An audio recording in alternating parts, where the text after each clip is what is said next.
Can we talk about race? In so many work and learning environments, the elephant in the room is how do we talk about race? How do we have respectful and productive conversations between people of all backgrounds? Not always easy, believe me. Now let me be clear. Open, authentic, and respectful conversations about race will not suddenly lead to the elimination of structural, systemic racism. That requires serious and consistent work on many levels across our nation if we are to truly make headway in undoing deeply ingrained systems of privilege and pervasive inequalities. But dialogue, civil discourse, can help. It's an important ingredient of a pluralistic society. Okay, so why are we even talking about race if it's so difficult? Well, here are a few good reasons. Authentic conversations about race help us grow by providing an opportunity to better understand other perspectives and viewpoints. Conversations about differences, and certainly racial and ethnic differences, are important ingredients for a healthy workplace. Yes, open and respectful dialogue contributes to more engaged and productive employees.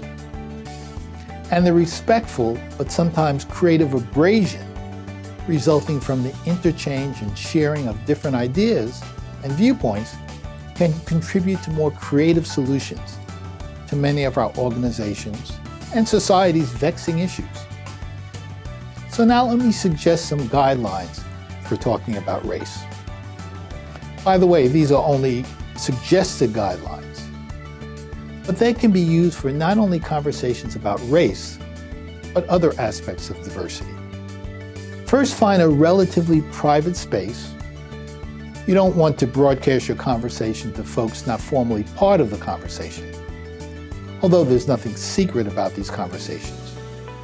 You do want to create an environment of safety. Some people will be taking risks in sharing sensitive and personal perspectives. Let people know the reason why you're having this conversation. Remember the reasons I mentioned a few moments ago?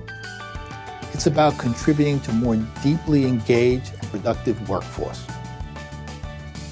Now let me suggest some ground rules for your conversation.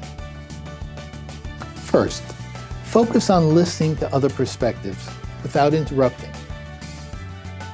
Understanding other perspectives doesn't mean that you have to agree with those perspectives. It's about better understanding how others came to their belief and feeling. Feel free to critique ideas. That's important to the dialogue.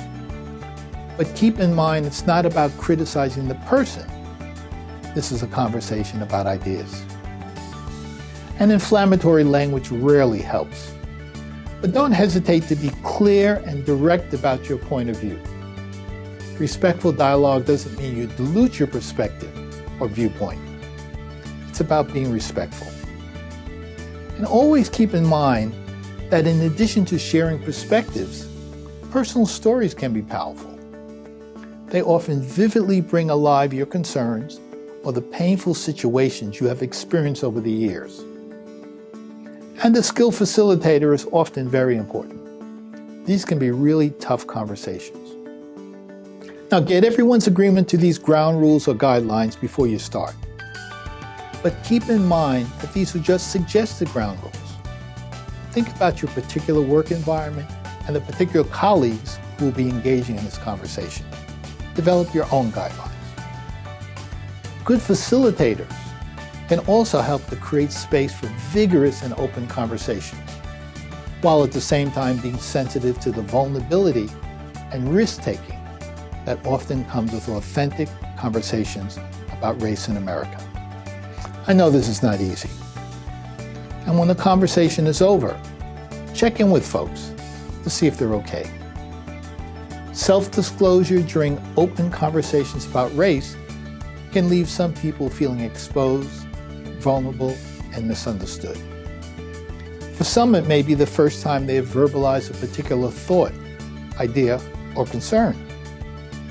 Remember, we're all part of this community.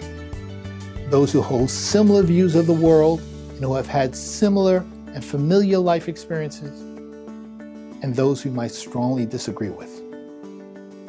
Everyone wants to feel understood and to deeply experience a sense of belonging. Let's build a more engaged work and learning environment.